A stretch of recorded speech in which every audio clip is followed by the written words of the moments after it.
My mom wanted me to be a truck driver because that would mean I'd make $24,000 a year if I went to Truck Masters, and that would be twice what my father made.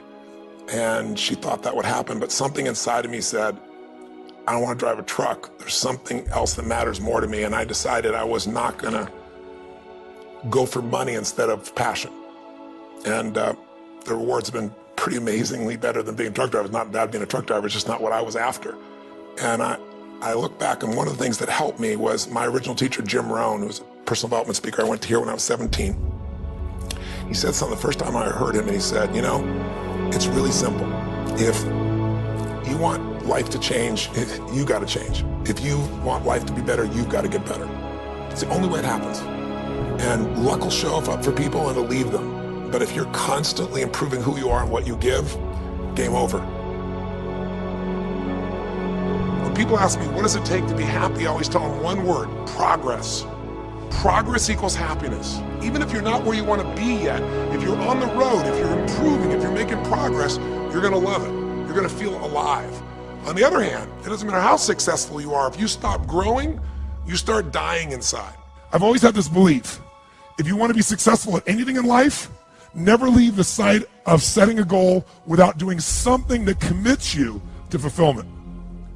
If you get, like, you're in state, right, when you do something. While you're in state, that's the time to commit yourself to something that makes you follow through.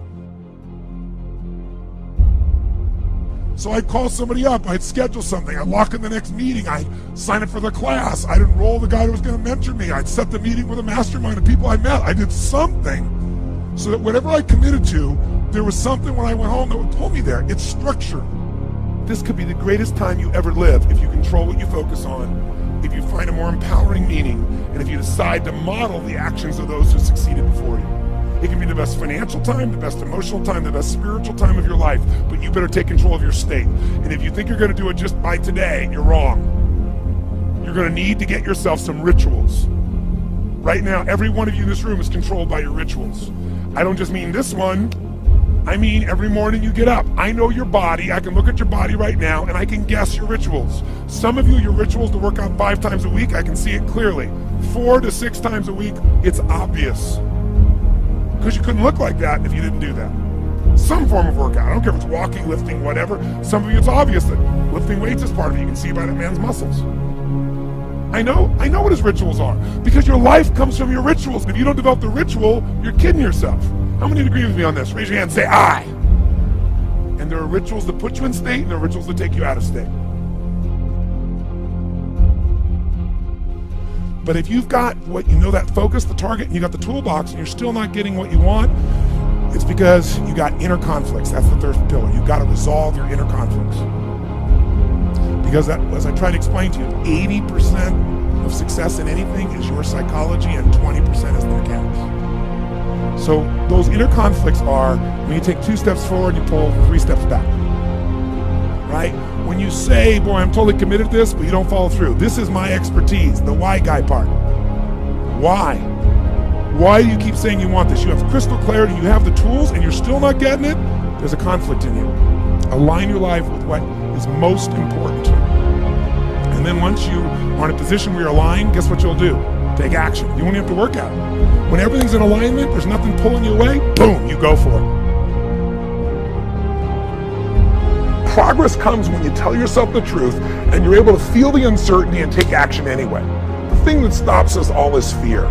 It's no surprise.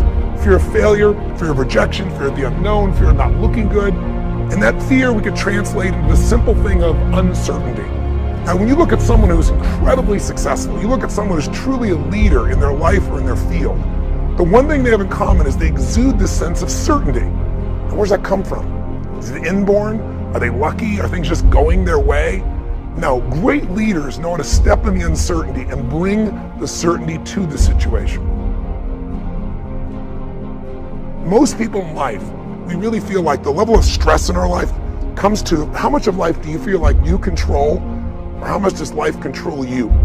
Do you tend to control more of what's going on, or events controlling you? It's very easy to have those events start to take control unless we take control of what's between our ears, our own mind. You see, what you and I focus on massively affects how we feel, whether we're thriving or surviving. If you focus on what you can't control, if you focus on the past, if you focus on what's missing from your life constantly, that pattern of focus will make you frustrated, overwhelmed, depressed. It won't even matter if you're taking antidepressants. If you keep focusing on what you can't control, what's missing from your life, you're going to feel depressed still. You can take as many antidepressants as you want. Focus equals power. If you want to thrive, you got to focus on what you can control. You got to focus on the difference you can make. You got to focus on what's already in your life that you're grateful for. So you got to find a story that's going to empower you to act. A story that's going to get you to find the breakthrough. Because otherwise, with a lousy story, you'll never find the strategy, or you'll come up with a reason why it's too expensive, you can't get there, you can't access it, or you'll even get the strategy and then half-assed apply it just so you can reward your story that says it doesn't work because I tried it. Resourcefulness is the ultimate resource. And if you don't have what you want, stop telling yourself the story because you don't have the money, you don't have the time. That's bullshit. It's because you haven't committed yourself where you would burn your boats. If you want to take the fucking island, burn your fucking boats. And you will take the island because people, when they're going to either die or succeed, tend to succeed. But most of us give ourselves a way out, and that's why we don't have what we want. I was thinking about where this journey began for me, my desire to serve. Every day before I get on stage, I do this thing to whip myself into a peak state, and then my last words are, use me, Lord. That's my prayer. And every day my goal is to be a blessing in people's lives. Just do more, give more, share more, create more. What you need will be there. It's like air. You don't stop to think about when you take a breath whether it'll be there or not. It's always going to be there. Yeah. You just got to do your part.